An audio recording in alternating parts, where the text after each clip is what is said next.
आज है 10 अप्रैल 2026 दिन शुक्रवार। नमस्कार, स्वागत है आपका डीजे न्यूज लाइव में। चलिए देखते हैं देश और दुनिया की बड़ी खबरें। सबसे पहले आप ये खबरें कहां से देख रहे हैं हमें कमेंट करके जरूर बताएं। साथ ही हमारे यूट्यूब चैनल को लाइक और सब्सक्राइब करना बिल्कुल न भूलें। देश की न्यायपालिका को हिलाने वाले कैश कांड में बड़ा मोड़ आया है, जहां जस्टिस यशवंत वर्मा ने राष्ट्रपति को इस्तीफा भेज दिया है। मार्च 2025 में उनके घर में आग लगने के बाद 500 के नोटों के जले बंडल मिलने से मामला सुर्खियों में आया था।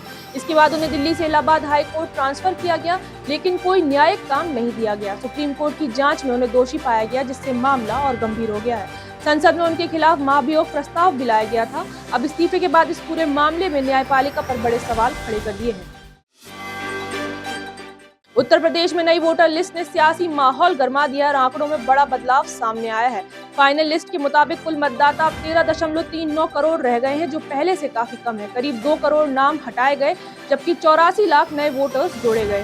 ड्राफ्ट के बाद भी लाखों नाम डुप्लीकेट, मृत या गलत पाए जाने पर हटाए गए हैं। चुनाव आयोग का कहना है कि इससे सूची ज्यादा साफ और सटीक हुई है। अब सभी की नजर इस बदलाव के राजनीतिक असर पर टिकी हुई है।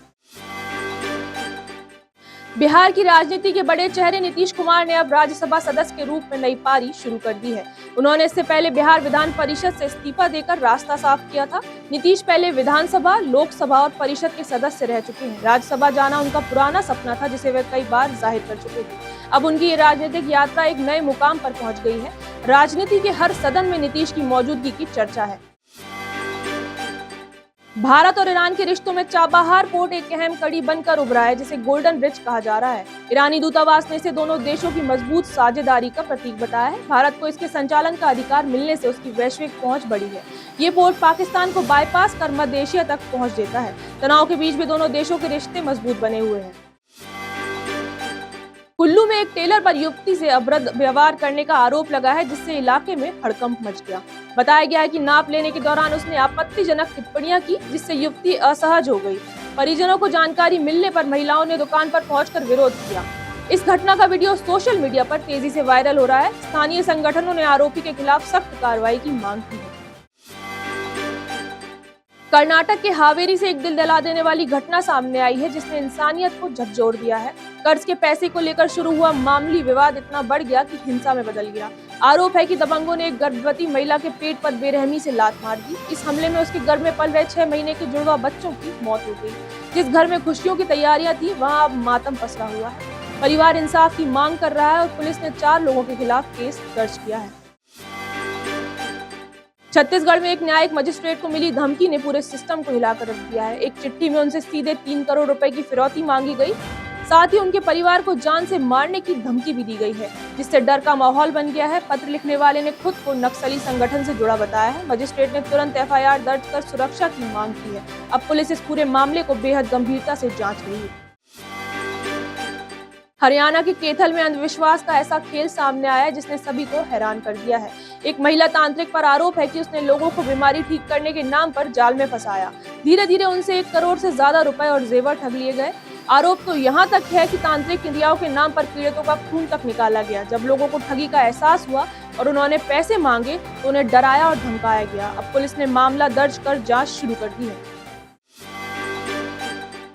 दिल्ली से हरिद्वार और ऋषिकेश तक सफर अब बेहद आसान और तेज हो सकता है। नमो भारत RRTS कॉरिडोर को आगे बढ़ाने का बड़ा प्रस्ताव सामने आया है। अगर इसे मंजूरी मिलती है तो ये दूरी सिर्फ 3 घंटे में तय की जा सकेगी। इससे तीर्थ यात्रियों और पर्यटकों को जबरदस्त राहत मिलेगी। साथ ही व्यापार और रोजगार के नए मौके भी खुलेंगे। हालांकि इस प्रोजेक्ट के सामने पर्यावरण और लागत जैसी चुनौतियां भी हैं। लखनऊ से एक बेहद चौंकाने वाला और शर्मनाक मामला सामने आया है। एक 17 साल की छात्र को बहला फुसलाकर नैनीताल ले जाया गया। आरोप है कि वहां उसके साथ जबरदस्ती की गई और उसका वीडियो बना लिया गया। इसके बाद उसी वीडियो के जरिए उसे ब्लैकमेल कर 10 लाख रुपए मांगे गए। पीड़ित डर के कारण चुप रहा, लेकिन बाद में सच्चाई सामने आई। पुलिस ने पॉक्सो एक्ट के तहत केस दर्ज कर आरोपी की तलाश शुरू कर दी है। यूपी के बिजनौर में एक निकाह समारोह उस वक्त जंग के मैदान में बदल गया, जब दुल्हन ने अचानक शादी से इनकार कर दिया। खुशियों से भरा माहौल देखते ही देखते तनाव में बदला और फिर दोनों पक्षों के बीच जमकर मारपीट शुरू हो गई। बारात का जोरदार स्वागत हुआ था, लेकिन निकाह से ठीक पहले दुल्हन के फैसले ने सबको हैरान कर दिया। कहासुनी इतनी बड़ी कि ईंट पत्थर चलने लगे और कई लोग घायल हो गए। दूल्हे की नई कार भी तोड़फोड़ में बुरी तरह क्षतिग्रस्त हो गई। पुलिस ने मौके पर पहुंचकर हालात संभाले, लेकिन बारात बिना निकाह लौट गई। अहमदाबाद में 2 मासूम बेटियों की मौत का मामला अब और रहस्यमयी होता जा रहा है। शुरुआत में इसे फूड पॉइजनिंग माना गया, लेकिन एफएसएल रिपोर्ट ने चौंकाने वाला खुलासा कर दिया। जांच में सामने आया कि बच्चियों की मौत जहरीले पदार्थ से हुई है, जिसे शक गहरा गया है। माता पिता के खून में भी जहर मिलने से मामला और उलझ गया है। पुलिस अब हत्या और आत्महत्या दोनों एंगल से जांच कर रही है। डोसा खाने के बाद हालत बिगड़ी थी, लेकिन जहर कहां से आया, ये सबसे बड़ा सवाल बना हुआ है। वैश्विक तनाव के बीच कच्चे तेल की कीमतों में अचानक उछाल ने बाजार में हलचल मचा दी है। ब्रेंट और WTI क्रूड दोनों में 1% से ज्यादा की तेजी दर्ज की गई है। ईरान और अमेरिका के बीच सीज फायर के बावजूद सप्लाई को लेकर चिंता बनी हुई है। हॉर्मुज स्ट्रेट में बाधा और हमलों की आशंका से निवेशक परेशान है। शिपिंग कंपनियां भी इस रूट पर जाने से पहले स्थिति साफ होने का इंतजार कर रही हैं। विशेषज्ञों का मानना है कि अगर तनाव बढ़ा तो कीमतें और ऊपर जा सकती हैं। मध्य प्रदेश के रीवा सेंट्रल जेल से एक चौंकाने वाली घटना सामने आई है, जिसने पूरे सिस्टम पर सवाल खड़े कर दिए हैं। यह 28 साल से सेवा दे रहे हेड कांस्टेबल ने उसी जेल परिसर में फांसी लगाकर जान दे दी। ड्यूटी खत्म होने के बाद घर जाने के बजाय उन्होंने गौशाला में जाकर आत्महत्या कर ली। घटना का पता चलते ही जेल में हड़कंप मच गया और पुलिस को तुरंत सूचना दी गई। मौके से सुसाइड नोट भी मिला, जिसमें कारण का जिक्र बताया जा रहा है। मामले की जाँच शुरू कर दी गई है और जेल प्रशासन की कार्यप्रणाली पर सवाल उठ रहे हैं। मिडिल ईस्ट तनाव के असर से निपटने के लिए साउथ कोरिया बड़ा आर्थिक कदम उठाने जा रहा है। सरकार अतिरिक्त बजट लाने की तैयारी में है, जो अब बढ़कर करीब 30 ट्रिलियन वॉन हो गया है।